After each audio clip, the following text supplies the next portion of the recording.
Amigas y amigos, tengan ustedes muy buenas tardes. Mi nombre es Oscar Campos, soy ingeniero agrónomo y trabajo para un grupo que se llama BioAgroLab de Latinoamérica. Esta es una empresa que está dedicada básicamente en el área de lo que es nutrición. Prácticamente estamos encargados de trabajar con esa tecnología desde lo que es Belice, Guatemala, República Dominicana. Trabajamos también con 3 países de Sudamérica. Es un gusto para mí en esta tarde, en representación del Grupo BioAgro, estar acá con ustedes compartiendo el tema sobre la importancia que tiene la nutrición balanceada en los cultivos de cítricos con el manejo integrado de lo que es el HLB de esta planta. Comenzaremos por hablar quizás algunas generalidades de este problema. ¿Qué sabemos acerca del HLB? Bueno, podríamos decir que conocemos su agente causal. Sabemos que es una bacteria gran negativa y que ha generado uno de los más grandes problemas a nivel de todos los países donde hay este cultivo de cítricos. Algo interesante que debemos de entender nosotros es que este agente causal no existen medidas curativas. ¿Pero qué más sabemos de él? Bueno, conocemos la sintomatología, conocemos cuáles son sus hospederos, sabemos que prácticamente todos los cítricos son atacados en menor cuantía o en mayor cuantía, pero prácticamente todos ellos son atacados por este problema. Conocemos también su vector, que es algo muy interesante. Pero es interesante que al conocer el vector, generalmente ya tenemos algunas medidas para su control. Pero quiero decirles que muchas veces en lo que es el manejo integrado del vector, hemos descuidado algunos de los temas de mucha importancia. El doctor Huber, hace el año 1997, mencionó algo muy interesante. Él manejaba un concepto que decía que un organismo bien nutrido tiene menos riesgo de enfermarse y si ésta se enferma, tolera más la enfermedad. Eso es interesante porque muchas veces cuando uno tiene un problema, tanto de insectos como de hongos, generalmente lo primero que pensamos es en una molécula química para contrarrestar este problema. Pero prácticamente nadie de nosotros piensa en realidad en lo que es nutrición vegetal. La pregunta de un agricultor sería, pero ¿cómo es que encaja la nutrición vegetal en el control de un vector o en el control de una enfermedad? Bueno, eso encaja en tener el conocimiento del productor o del técnico en lo que se llama la resistencia de los tejidos en las plantas. Todos entendemos que una planta bien balanceada, que tenga los niveles apropiados de calcio, magnesio, boro, zinc, será una planta con una pared celular a nivel de hoja o a nivel de fruto que va a tener mayor resistencia y tolerancia al ataque de los insectos o al ataque de los hongos, como lo hemos visto. Es conocimiento técnico de que muchas de los hongos y bacterias tienen la capacidad de soltar una sustancia que se llama enzimas pectolíticas, que podríamos decir un tipo de una saliva, que estos hongos tienen la capacidad de soltarlo sobre la pared celular de la hoja o de la fruta misma y luego poder penetrar. Pero ¿qué sucede si nosotros hemos logrado dar mayor resistencia de tejido a través de una buena nutrición? Entonces vemos que los niveles de esa nutrición no van a permitir que este hongo pueda generar ese problema. Es ahí donde podríamos comparar nosotros que una hoja o un fruto que esté fortalecido con una buena nutrición es como tener una pared que ha sido edificada de acuerdo a todas las especificaciones científicas y técnicas que dijo el ingeniero civil que la iba a construir. Acá vemos en pantalla, por ejemplo, dos efectos muy típicos que se puede dar. Vemos cómo tenemos acá una pared que ha sido fuertemente construida versus una pared que fue construida con nulas especificaciones. Probablemente hubo una deficiencia de cemento, menor cantidad de la que se había requerido. Vemos entonces que la pared que fue fortalecida adecuadamente puede tolerar mucho más fácil cualquier golpe o algo por el estilo, mientras la pared que fue construida de una forma más débil, esta va a ser fácilmente destruida por un golpe de un vehículo o algo por similar. Las hojas y las frutas son prácticamente igual.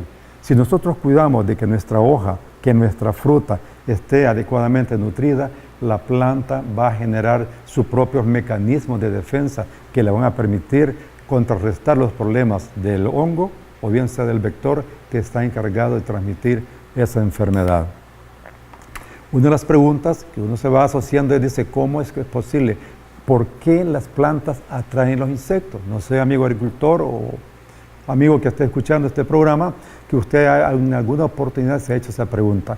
Déjeme explicarle que las plantas, al estar desbalanceadas en algún mineral, estas generan unas sustancias que se llaman azúcares lábidos, es decir, ya hablándolo más claramente, son azúcares apetecidos por un insecto o por un hongo, que cuando estos se encuentran, ellos son capaces de detectar por los sensores que estos tienen y poder llegarse con mayor facilidad a esta planta y poder reproducirse.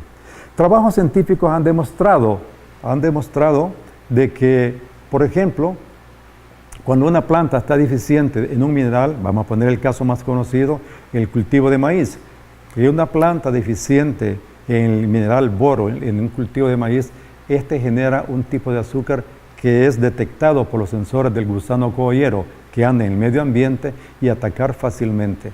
Lo mismo otros trabajos que se pueden encontrar en internet, pueden ustedes ver de que plantas de cítricos deficientes en calcio y potasio son plantas que son más fácilmente atacadas por insectos chupadores, llámese pulgones y llámese áfidos por particular. Entonces, de esa forma es como nosotros tenemos que ir preguntando que si se ha encontrado cuál es el elemento que tiene la relación con nuestra amiga, nuestra diaforina, que es el vector del HLB, el cultivo de los cítricos. Déjeme decirle de que se están haciendo muchos trabajos. Al final de esta conferencia creo que yo voy a presentar un trabajo de ensayo donde el doctor Charles Nelson hizo un trabajo muy interesante y aparentemente parece ser que él ha encontrado el mineral que está asociado a la atracción de este vector, que es la diaforina citri en los cultivos de los cítricos. Decíamos, las plantas buscan con facilidad por sus sensores a las plantas deficientes en un mineral. Algo interesante que no debemos de olvidarlo es que los hongos, las bacterias o los mismos vectores tienen la capacidad de que cuando ellos encuentran una planta deficiente en un mineral y que éste le está generando ese azúcar apetecido por ellos, este insecto tiene la capacidad de hacer dos cosas bien interesantes. Primero, ellos tienen la capacidad de acortar el ciclo biológico de su vida. Por decir un ejemplo, si el ciclo de vida de un insecto es de 28 días, cuando éste detecta una planta que le provee todo lo que él necesita, ellos tienen la capacidad de acortar de 28 días posiblemente a 20 días. Y hay algo más, unos descubrimientos nuevos, unos científicos descubrieron que hay algo más interesante, que cuando la población detecta que hay comida en abundancia, además de acortar el ciclo de vida, ellos son capaces de generar órdenes para que generalmente emerjan más hembras que varones y así poder la población multiplicarse en abundancia. Es ahí donde nosotros, al hacer un balance apropiado de los nutrientes, la planta deja de generar esos azúcares apetecidos por el vector que tenemos en mención y entonces la población de adultos va a disminuir grandemente, por ende también la postura va a disminuir. Pero es interesante, cuando nosotros realmente estamos ante un problema de insectos o tenemos un problema de hongos, como lo dije a un principio, generalmente el agrónomo, el productor, trabaja más apagando fuego. Sus inversiones muchas veces son mayores en insecticidas químicos o en fungicidas químicos. Gastan más en resolver esa solución que en hacer un buen programa de nutrición. ¿Por qué? Porque no habíamos logrado entender hasta cierto punto esa estrecha relación que existe entre una buena nutrición, un buen balance nutricional como mecanismo de defensa para nuestra planta. Hay muchos trabajos. El doctor, por ejemplo, acá que está en pantalla, Andrei, él ha hecho muchos trabajos donde él ha manifestado que hay una estrecha relación entre ciertos síntomas comunes asociados al HLB, asociado a un desbalance nutricional. Veremos, por ejemplo, nosotros de que mucha sintomatología que presenta el HLB, como sería una reducción en el tamaño de las frutas, eso está asociado grandemente a deficiencias de potasio y de calcio. Que hemos visto también sintomatología de HLB que se manifiesta muchas veces como frutas desuniforme. Eso es un fenómeno, una característica típica de la sintomatología del HLB, pero que está asociado también grandemente a deficiencias de minerales como lo es el calcio y el boro. Y así sucesivamente podríamos ir viendo, como está en pantalla, la relación que existe en cierta sintomatología asociado a las deficiencias de nutrición. Hablo esto porque esto nos va amarrando para conllevar a lo que nosotros hablamos. Finalmente podemos decir de que los científicos, los que están embebidos fuertemente en lo que es el conocimiento del HLB, han visto que este fenómeno, que este problema genera deficiencia de nutrientes. Por lo tanto, dicen ellos, se recomienda el uso de tratamientos suplementarios de nutrientes para mitigar sus efectos. Y fíjense bien que no es enmascarar el problema como muchos han tomado en mención. No, es que al nutrir bien la planta, nosotros le vamos a generar mecanismos naturales para que la planta genere sus propios mecanismos de defensa. Pero ahora la pregunta sería, ¿cómo hacer un buen programa de nutrición en mi cultivo de cítricos? Quiero decirles que para llegar a ese tema es importante que nuestros citricultores tienen que tecnificarse. Discúlpeme, su servidor, veo cultivares de cítricos desde Belice, Guatemala, Panamá, República Dominicana, y puedo decirles que es el mismo fenómeno.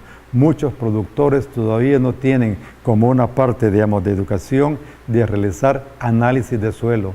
Y cuando uno les pregunta sobre análisis foliares, muchos todavía no conocen ni cómo es la metodología para obtener las muestras de análisis foliar en su cultivo de cítricos. Yo diría como técnico que es imposible elaborar un programa de nutrición vegetal en cítricos si no tenemos herramientas tan importantes como lo es el análisis de suelo y como un complemento del análisis foliar. ¿Por qué es importante la obtención de estos dos mecanismos? Porque el análisis de suelo lo que me va a decir en realidad es qué minerales tengo yo en el suelo donde yo tengo mi plantación de cítricos.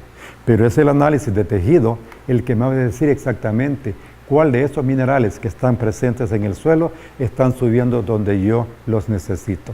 ¿Por qué razón explico esto? Porque muchas veces el agricultor me dice, ingeniero, le comento que yo estoy aplicando tal o X elemento al suelo, pero este no está subiendo la planta. Y lo sé por la sintomatología de esa deficiencia de ese mineral que me presenta tanto a nivel de hoja como también me lo está presentando a nivel de follaje. Es ahí en donde uno tiene que entender como técnico de que es necesario también, además de esa herramienta, conocer como productor los mecanismos de absorción, translocación y disponibilidad de los elementos en nuestro cultivo, en este caso en particular el cultivo de cítricos.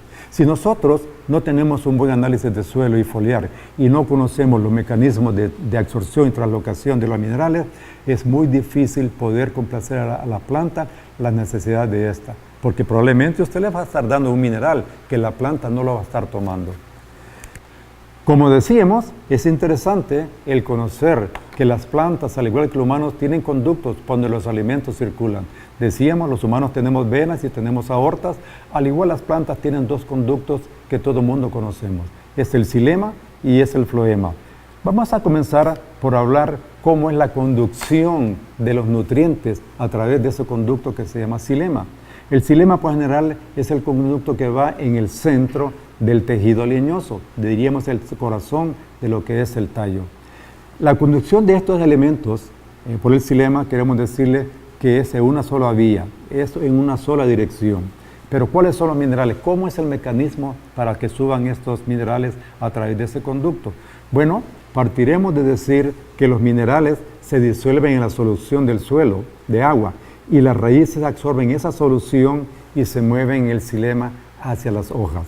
Es decir, si nosotros tenemos un suelo que está perfectamente balanceado, luego, por efecto de la radiación solar, el sol genera energía para que la planta pueda tomar esa energía solar y convertirla en energía química, que es la que genera la absorción de esa solución.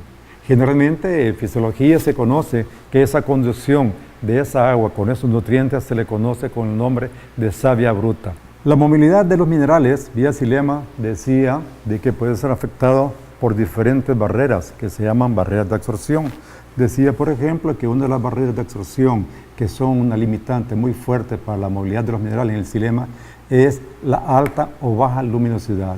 Recordemos que son términos completamente diferentes. Una cosa son horas luz y otra cosa es la intensidad de radiación solar que la planta de cítrico necesita.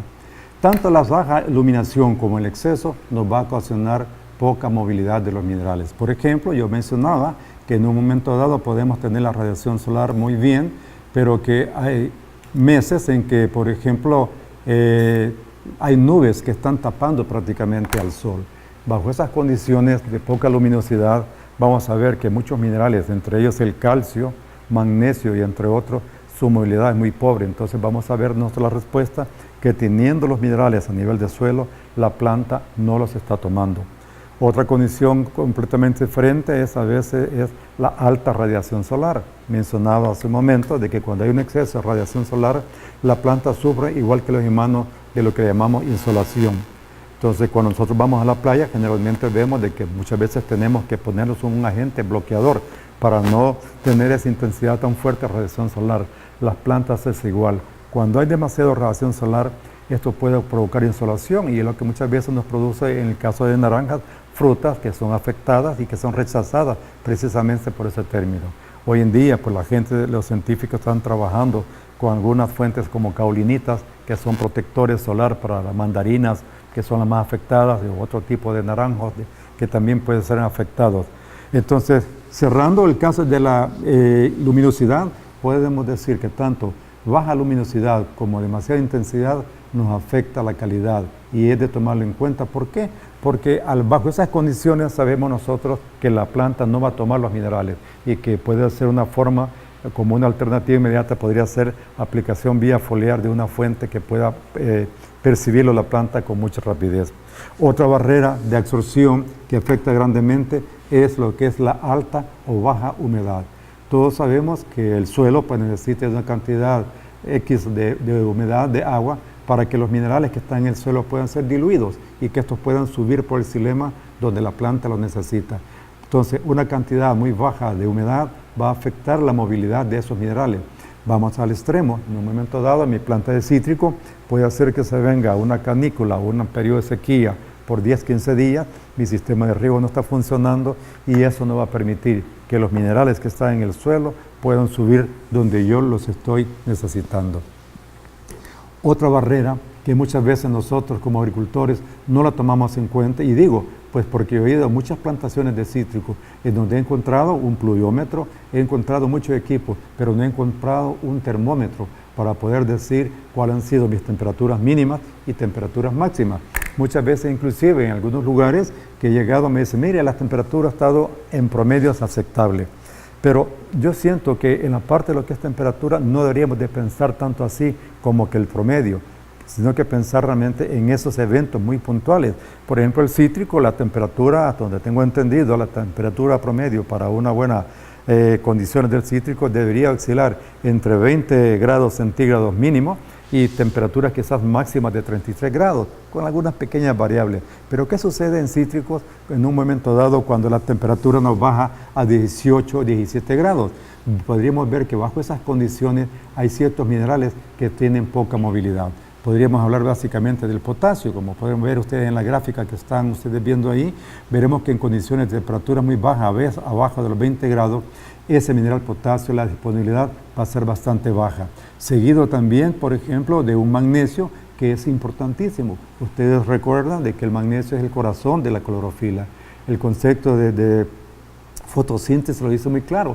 Fotosíntesis es el proceso mediante el cual, dice, las plantas de color verde, clara verde, tienen la capacidad de atrapar, de convertir esa energía química, convertirla en esa energía solar, energía química para elaborar azúcares, carbohidratos y darnos la fruta de naranja. Pero vemos que en condiciones de temperaturas muy bajas, ese mineral magnesio, que este es importante, no va a estar disponible para la planta. Otro mineral muy importante y bajo esas condiciones de temperatura un poco más baja para los cítricos es el boro. Todos sabemos que el boro es un elemento muy importantísimo que ayuda en lo que es la formación y la calidad de polen. Que el boro también es importantísimo para que el tubo polínico sea del tamaño adecuado y que el polen pueda caer en lugar oportuno. Deficiencias de boro que pueden estar generados porque la barrera de temperatura nos está afectando puede ser una limitante para que en un momento dado tengamos nosotros muchas veces una floración aparente muy bonita, pero que no tiene relación con lo que sería la retención de la fruto. Hay buena floración, pero muy poco cuaje de fruto. Podría ser afectado, pues decíamos, por la movilidad del boro, que bajo las condiciones de temperatura muy baja me puede afectar también.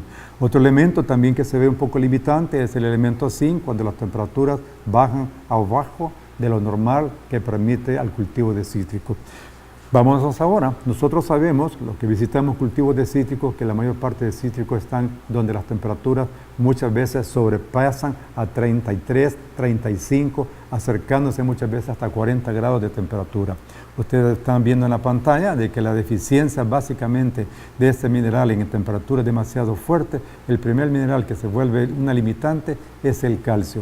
Señores, si no tenemos calcio, decíamos, nuestra pared celular va a estar debilitada y va a ser una planta más propensa al ataque, tanto del vector como de la bacteria misma. Otro elemento también que nos va a afectar grandemente bajo temperaturas demasiado fuertes es el elemento cobre. Del cobre se conoce mucho y se sabe realmente que es un elemento muy importante, porque el cobre es un elemento que es promotor de una sustancia que se llaman fitoalexinas, que son mecanismos de defensa que se encuentran en una planta. Cuando en cítricos vemos que realmente las ramas o bandolas son demasiado quebradizas, o vemos muchos problemas de formación de goma en algunas heridas que se dan en la rama, entonces es una típica sintomatología de deficiencia de cobre. Y bajo esas condiciones, seguro estamos que las deficiencias van a provocar que haya también menos mecanismos de defensa de nuestra planta. Podríamos seguir hablando de cada uno de los minerales con respecto a lo que sería la temperatura, pero vamos a hablar ahora de otra barrera muy importante, y es el pH de los suelos. Si no tenemos un análisis de suelo, prácticamente jamás podemos tener realmente nosotros un concepto de la importancia que tiene el conocer el pH de su suelo. Todas sabemos que el pH está marcado del 1 a 14 y sabemos que 7 es neutro, sabemos que a medida de 7 va bajando, el suelo se va volviendo más ácido y que a medida que aumenta de 7, que es neutro, se va haciendo un suelo más básico o más alcalino. Importante que ustedes vean ahí en su pantalla qué está pasando cuando nosotros tenemos un pH demasiado ácido. En el momento que nuestro pH baja de 4.5, van a ver ustedes que van a tener limitante con la absorción, primero, del elemento fósforo. El elemento fósforo es un elemento muy importantísimo para la formación de raíces, importante para la formación de la floración y de la fructificación mismo. Pero vemos que cuando el pH del suelo baja ya de 5.5 hacia abajo, vamos a tener la limitante de la absorción de este elemento. Otro elemento que vamos a afectarlo grandemente bajo esas condiciones de acidez es el elemento calcio y magnesio. Señores, estamos en problemas. En un pH de suelos ácidos, la movilidad de esos minerales va a disminuir grandemente. Pero ahora vamos al extremo. Hay lugares como República Dominicana donde usted puede encontrar fácilmente en la misma empresa suelos con pH ácido y suelos con pH alcalino. Un pH arriba de 8.5, vamos a ver que el elemento más limitante después del fósforo va a ser grandemente nuestro manganeso, nuestro boro y también el zinc. Esas son las razones por las cuales muchas veces, al no haber disponibilidad de estos minerales, la planta va a estar más desprotegida y va a ser más susceptible al ataque de una enfermedad. Recientemente su servidor viene de una gira por República Dominicana, donde estuvimos en una empresa productora de cítricos muy fuerte, donde comprobamos que lo que estoy diciendo se apegaba a la realidad. Ellos manifestaron, después de haber hablado con nuestro cuadro y comenzamos a hablar con los técnicos, ellos concluyeron que era cierto, que los suelos donde tenían pH de 3.5 y donde tenían pH de 8.5 eran los suelos donde tenían mayores problemas de HLB en sus cítricos. Entonces, eso es importante, pero como un productor pequeño de cítricos que no tiene un análisis de suelo, donde se considera la cantidad de materia orgánica, donde se considera el pH de los suelos, donde se considera el exceso o la baja cantidad de un elemento existente, puede conocer eso. Por eso yo mencionaba que los productores de cítricos tienen que tecnificarse para poder hacer uso de todas las tecnologías existentes para poder ayudar desde el punto nutricional a defenderse contra el problema de los vectores y de las bacterias mismas que nos pueden estar atacando a nuestro cultivo de naranja. Otra barrera muy importante que nosotros tenemos que tener en cuenta es el antagonismo de los minerales, lo cual también lo vamos a encontrar en el reporte de nuestro análisis de suelo. Por ejemplo, todo el mundo conoce la importancia que tiene el potasio. Sabemos que tiene más de 60 funciones dentro de lo que es la planta. El abuso de este mineral podría ser que nos cause un antagonismo con minerales importantes como el calcio, el magnesio, el cobre y el azufre mismo.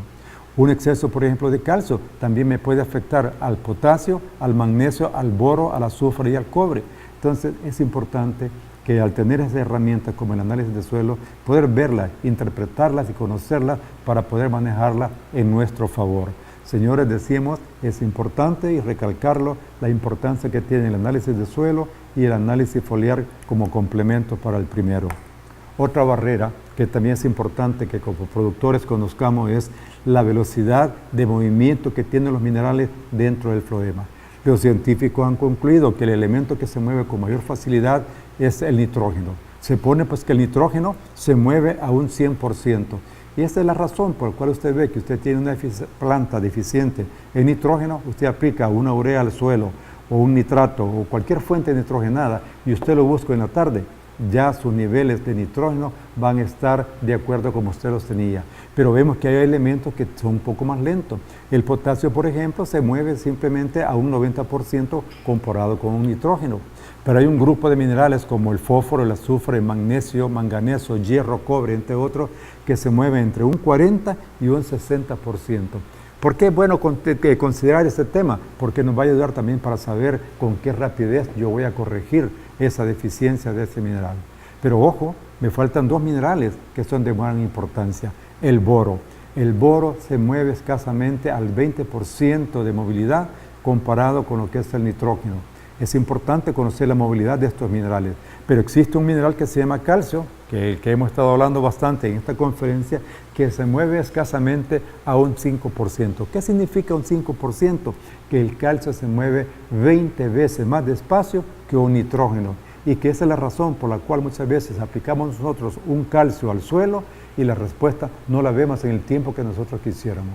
Estamos aplicando un calcio a una planta como cítrico y estamos viendo que nuestro fruto se continúa rajando, que hay problemas de pudrición apical porque la movilidad del calcio es muy lenta. Es ahí donde es importante conocer ese tema para conocer la fuente o materia prima a utilizar de calcio que sí sea capaz de movilizarse con un tiempo tan rápido como lo es el nitrógeno. Hemos hablado bastante acerca de lo que es la movilidad de los minerales a través de lo que es el xilema. Vamos a hablar ahora nuevamente de lo que es la movilidad dentro de lo que es el floema, que es el conducto por donde ya viaja la savia elaborada, que es en la forma que la planta toma verdaderamente los nutrientes. Esa conversión de savia bruta para savia elaborada, la planta lo hace auxiliada de ese proceso que se llama el proceso de la fotosíntesis. Mediante ese proceso la planta hace unos trabajos dentro de ella que convierte esa savia bruta en savia elaborada. Los científicos han concluido, por ejemplo, de que en este movimiento del floema, el movimiento va de una alta concentración a una baja concentración. Los científicos también buscaron y encontraron que el movimiento va en todas las direcciones, como lo estamos viendo en una planta de cítrico, donde vemos que los minerales vía floema se mueven de las hojas a las raíces, de las raíces a las hojas, de las hojas a los puntos de crecimiento y a los mismos frutos en específico. O sea, que es esa la verdadera forma en que la planta se alimenta de los minerales que pusimos en nuestro suelo. Ahora viene un pequeño conocimiento que hay que entenderlo. Los científicos han concluido que los minerales que se mueven con mucha facilidad dentro del floema son el nitrógeno, fósforo, potasio y magnesio. Pero ellos buscaron y encontraron que además de esos elementos que se mueven con mucha facilidad, también están otras sustancias que se llaman fotosintatos. ¿Qué son los fotosintatos? En realidad son los subproductos de los procesos de fotosíntesis. Y ahí van movilidad de carbohidratos, azúcares, proteínas, enzimas, hormonas y almidones. O sea, que además de esos minerales que mencioné, también se mueven esos subproductos como son los azúcares, las proteínas y lo que son las hormonas. ¿Por qué es interesante conocer esa movilidad que tienen los minerales dentro del floema? Porque hay otros minerales como el calcio, como el manganeso, zinc y cobre que no gozan de esa movilidad. ¿Cómo hace? La pregunta sería, ¿cómo hace la planta para movilizarlos? Es ahí donde juega el papel importante el proceso de la fotosíntesis. Los científicos descubrieron que cuando esos minerales que yo mencioné, que no tienen movilidad como lo tienen los demás, voy a hablar específicamente del calcio, ¿qué sucede con el calcio? Vamos a suponer que batería o pila, no sé cómo se llama en su país, este va a ser el calcio. Cuando ese calcio logró subir a la planta lo que tuvo que hacer fue tomar proteínas del sistema, y una vez que tomó las proteínas del sistema, tuvo la capacidad de separar las sustancias formadoras de la proteína, que se llaman aminoácidos. Entonces se habla, los científicos descubren que cada mineral tiene afinidad con diferentes aminoácidos.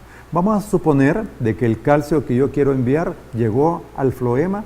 Una vez que entró por el xilema, llegó al floema, pero para bajar por el floema, la planta tuvo que buscar 2 aminoácidos. Podría ser una glicina, que sería esta parte de acá, y una glutamina. Una vez que la planta logró hacer esto, de atrapar o encapsular ese mineral calcio, que es un catión por tener carga positiva, lo que logró primero en esto fue neutralizar la carga de este catión. Una vez que logró conseguir eso, la planta ya puede mandarlo por citoplasma, mandarlo al floema y mandarlo a los puntos de crecimiento donde ella justamente lo necesita. Entonces vemos de que al igual que lo hace con calcio, la planta lo hace con otros minerales, como el manganeso, como el zinc, como el cobre, como el hierro, que también la planta necesita quelatarlo. A eso es lo que los científicos le llaman la quelación natural de las plantas. Se habla de que en realidad los primeros temas de quelación, los científicos lo encontraron en 2 sustancias muy importantes. Uno, la clorofila que está en las plantas, y que el primer elemento que ellos descubrieron que necesitaba ese proceso de quelación era el magnesio. El magnesio es el corazón o es el centro de la clorofila. Y ellos encontraron que el magnesio estaba suspendido o rodeado por 2 elementos muy importantes. Uno, por un grupo amino, que es el grupo NH2, y 2, por un grupo carboxilo, que es el grupo CO, carbono y oxígeno. Y que al igual que el magnesio en las plantas, el hierro en la hemoglobina de los humanos gozaba del mismo proceso. A eso los científicos le llamaron proceso de quelación. Y se habla que quelación es el mecanismo natural de los organismos vivos para poder absorber, traslocar y disponer de los minerales, en donde el mineral es suspendido o es amarrado por 2 sustancias que dije yo, se llaman aminoácidos. Se habla que el número de aminoácidos que va a ocupar la planta para quelatar un mineral va a depender de la carga que tiene este mineral. Sustentado en todos esos descubrimientos científicos, Albion Laboratorio, que está en el estado de Utah, en los Estados Unidos, dijo, bueno, si las plantas tienen que hacer todo ese proceso que los científicos le llaman quelación, y que es el mecanismo mediante el cual las plantas suspenden el mineral en aminoácidos para poderlo traslocar fácilmente, pues dijo, vamos a hacer una copia fiel de lo que hace la naturaleza. Y fue así como Albion seleccionó una planta que es conocido por todos, el cultivo de la soya, cuyo nombre científico es Glycina max, que traducida a un buen español diríamos es lo máximo en glicina. La glicina es uno de los aminoácidos que se presta mucho más para hacer cualquier proceso de quelación. La glicina, se habla de que la glicina es una de las plantas que tiene los 20 aminoácidos esenciales que los humanos también los necesitamos. Hablamos de alanina, valina, leucina y todos los demás que ustedes están viendo en pantalla.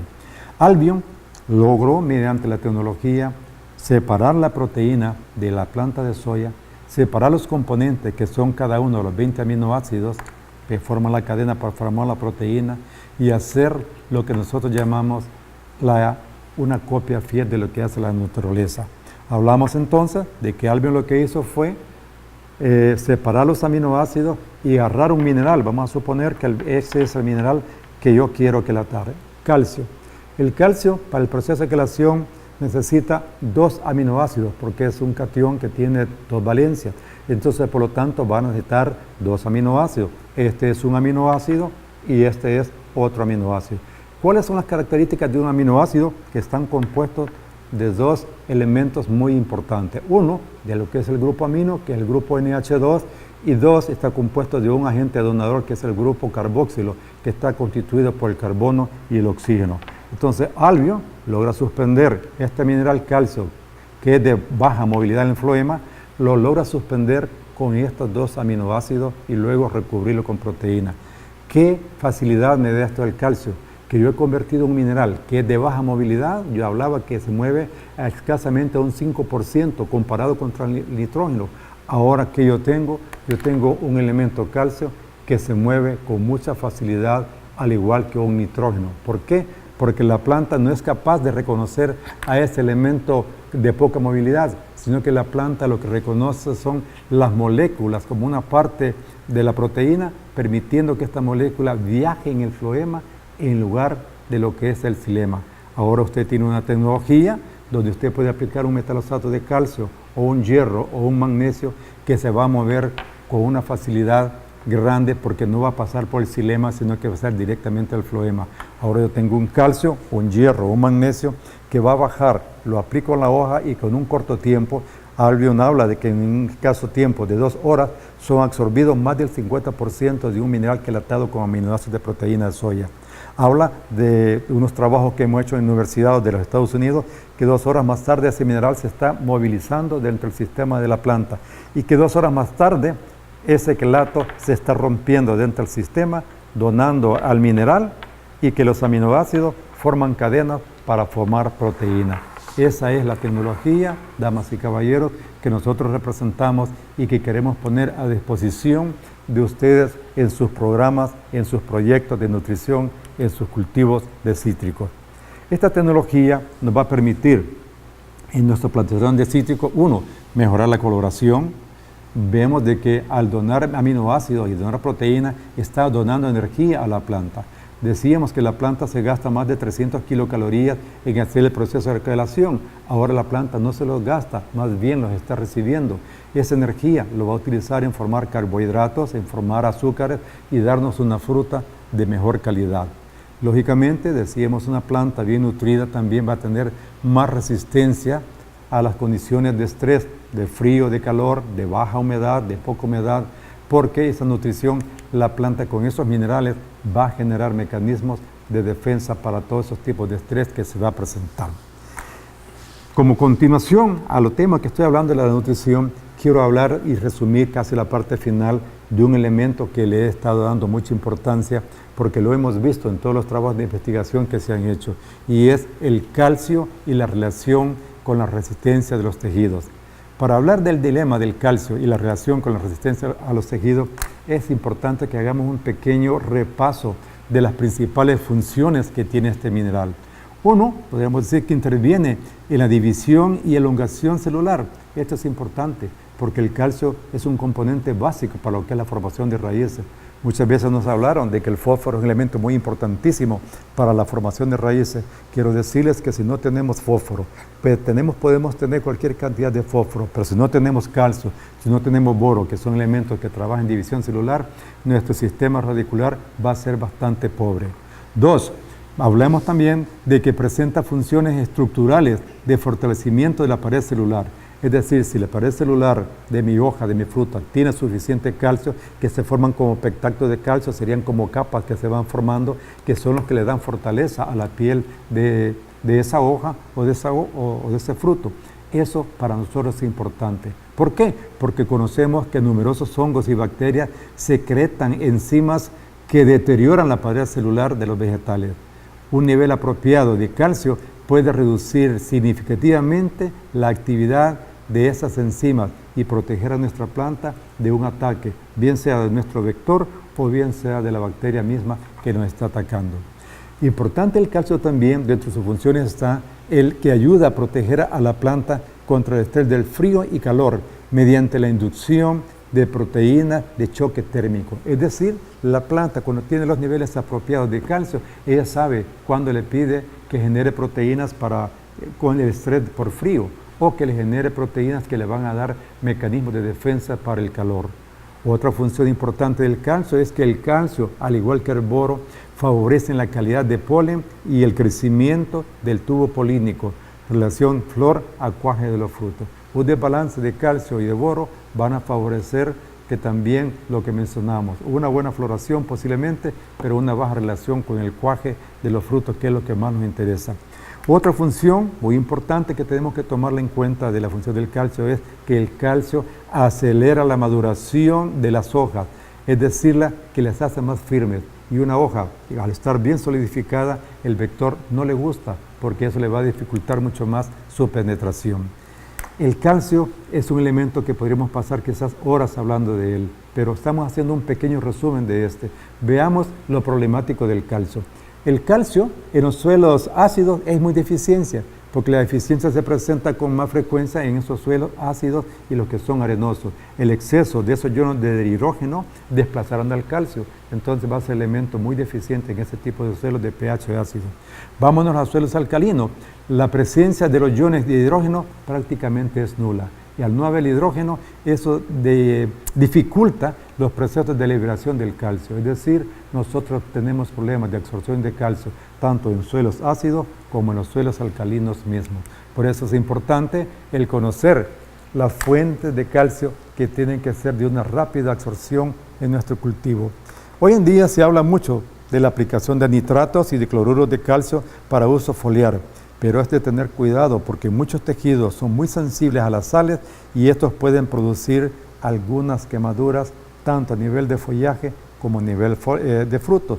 Ustedes saben, para un ejemplo, la urea es una sal que es una fuente de nitrógeno muy buena, pero que el equivocarnos en la dosis de urea, que es ser una sal, puede causar daño severo. Así también las sales como de algunos calcios, tenemos que probarlo primero en nuestros cítricos para ver si realmente nuestra planta y en la edad en que está puede soportarlo para poder utilizarlo, además de otras fuentes como metalosato de calcio que yo he estado hablando en esta tarde. Podemos ir cerrando y diciendo que una nutrición balanceada es la clave para fortalecer los cultivos contra el estrés bióticos y abióticos. Que la nutrición balanceada, así como el efecto específico del calcio y los nitratos, tienen funciones específicas en los mecanismos de defensa de los cultivos. Por lo tanto, deben ser incluidos en los programas de fertilización. Hablar de la deficiencia creo que es algo realmente que la mayoría de ustedes lo conocen, pero lo interesante es que la única forma en la cual no nos podemos equivocar si estamos o no frente a la presencia de una deficiencia de calcio en nuestro cítrico es mediante el análisis de tejido. Porque muchas veces cuando nosotros vemos la sintomatología, como la estamos viendo acá en pantalla, ya la producción nuestra ya está afectada. Cuando vemos esa deficiencia en estas hojas que están a la izquierda, muchas veces ya tenemos frutos como los que tenemos acá, con ese daño de frutos que lógicamente es descartable. El calcio en todos los frutales es muy importante. Los que producen aguacates podrán haber visto también en algún momento esas deformaciones de hojas que al final también nos traen deformaciones en la calidad de los frutos que nos afecta grandemente la calidad.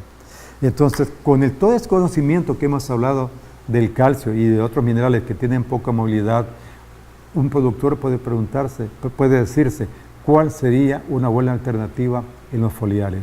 La respuesta sería desarrollar una tecnología para que los minerales se movilicen vía floema.